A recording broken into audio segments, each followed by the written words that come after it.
Did you know that the story of Adam and Eve is one of the most widely known and debated origin stories in the world? Throughout history, individuals have remained confounded by the characteristics of this biblical story and its significance. What you are going to see here in this video is the main story of what actually happened and why the popular theory is so misleading. Without further delay, let's get started. Many of us were taught as children that Adam and Eve were the first people on earth and were created by God to live in the beautiful paradise of the Garden of Eden. But then a sly serpent persuaded Eve to take the forbidden fruit from the tree of the knowledge of good and evil, and she in turn enticed Adam. For this sin, God expelled them from Eden and cursed them to suffer the consequences throughout their lives. But what if I told you that this is not the full story? That the actual events of the Garden of Eden narrative were far richer and more provocative than you once thought. The forbidden fruit and the knowledge of good and evil. The message of the story begins when God the Almighty decides to create Adam and then dwell him in the garden known as the Garden of Eden. He then goes on to create Eve, Adam's counterpart. In the beginning, sin does not exist. Adam and Eve are guiltless, and they do not know about such things as shame, sexual desire, or vice. However, what follows the creation and presentation of the couple is the presence of the serpent to Eve and offering her the fruits from the tree of knowledge. She does so and then persuade Adam to take a bite of what was in Adam's bowl as well. People often consider it the transgression that led to the punishment, the original sin.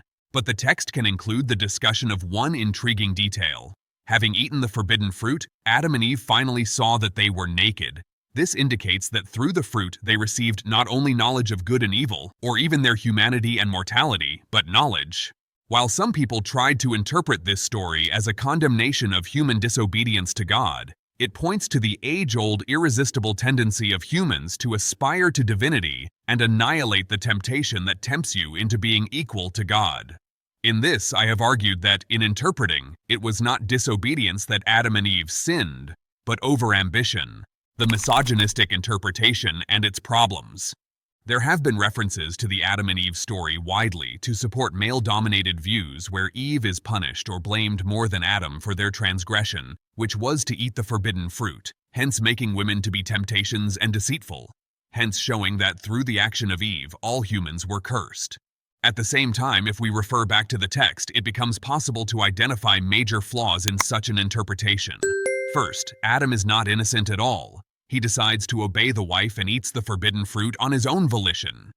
Second, such a meaning may have been given to the Hebrew text due to a mistranslation, which makes it appear that both men and women were equally to blame.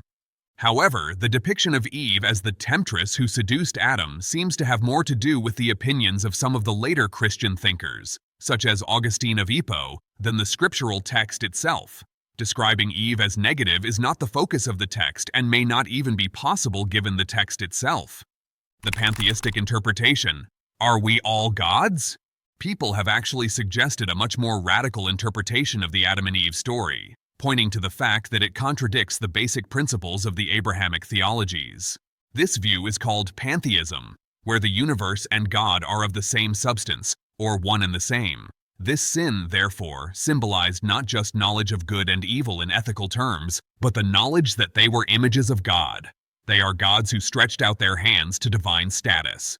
The reasoning behind it is that the story is not about the obedience or disobedience issue, but rather the desire to become like the God, to place themselves in the spiritual world, thus stepping up on the next level of evolution.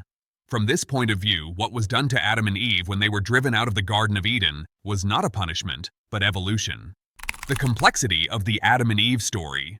For instance, the story of Adam and Eve can be seen as a part of several religious and philosophical traditions as well as one of the most significant cultural myths. Succinctly, the story found in the Bible looks very elementary, disobedience and punishment, but nevertheless there is more beneath the surface.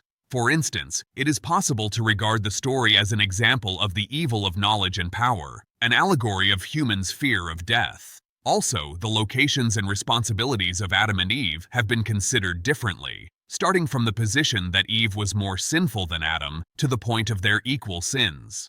In addition, the story has been related to other issues like the nature and attributes of God, free agency, and original sin. Owing to these aspects, it has stirred up various opinions, ranging from the pantheists who thought that Adam and Eve were physical incarnations of God to the Freudian construct that related the happening to the early life version of the Oedipus complex. The next time you listen to someone tell you the traditional story of the sin of the forbidden fruit and their eviction from the Garden of Eden, there is a lot more than anyone can imagine. What actually transpired in the Garden of Eden may be even more shocking and profound than what you have ever thought about. What do you think? Leave your thoughts below. Thanks for watching.